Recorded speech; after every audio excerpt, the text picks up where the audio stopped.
And it came to pass, when the king sat in his house, and the Lord had given him rest round about from all his enemies, that the king said unto Nathan the prophet, See now, I dwell in an house of cedar, but the ark of God dwelleth within curtains.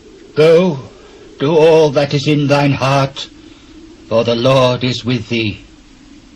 And it came to pass that night, that the word of the Lord came unto Nathan, saying, Go and tell my servant David, Thus saith the Lord, Shalt thou build me an house for me to dwell in? Whereas I have not dwelt in any house since the time that I brought up the children of Israel out of Egypt, even to this day, but have walked in a tent and in a tabernacle. In all the places wherein I have walked with all the children of Israel, spake I a word with any of the tribes of Israel, whom I commanded to feed my people Israel, saying, Why build ye not me an house of cedar? Now therefore, so shalt thou say unto my servant David, Thus saith the Lord of hosts, I took thee from the sheepcot, from following the sheep, to be ruler over my people, over Israel. And I was with thee whithersoever thou wentest, and have cut off all thine enemies out of thy sight, and have made thee a great name, like unto the name of the great men that are in the earth. Moreover, I will appoint a place for my people Israel, and will plant them, that they may dwell in a place of their own, and move no more. Neither shall the children of wickedness afflict them any more, as before time. And as since the time that I commanded judges to be over my people Israel, and have caused thee to rest from all thine enemies, also the Lord telleth thee that he will make thee an house.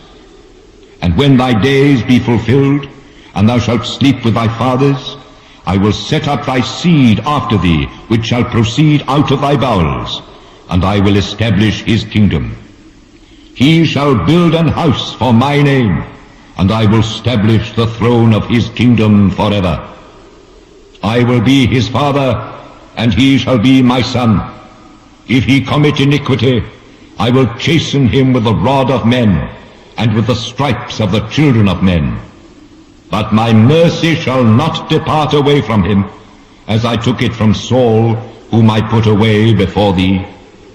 And thine house and thy kingdom shall be established forever before thee. Thy throne shall be established forever. According to all these words, and according to all this vision, so did Nathan speak unto David. Then went King David in, and sat before the Lord. And he said, Who am I, O Lord God? And what is my house that thou hast brought me hitherto? And this was yet a small thing in thy sight, O Lord God. But thou hast spoken also of thy servant's house for a great while to come. And is this the manner of man, O Lord God? And what can David say more unto thee? For thou, Lord God, knowest thy servant. For thy word's sake, and according to thine own heart, hast thou done all these great things, to make thy servant know them. Wherefore thou art great, O Lord God, for there is none like thee, neither is there any God beside thee, according to all that we have heard with our ears. And what one nation in the earth is like thy people, even like Israel, whom God went to redeem for a people to himself, and to make him a name, and to do for you great things and terrible, for thy land before thy people, which thou redeemest to thee from Egypt, from the nations and their gods.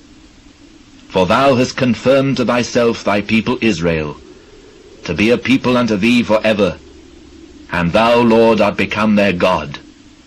And now, O Lord God, the word that thou hast spoken concerning thy servant and concerning his house, establish it forever, and do as thou hast said.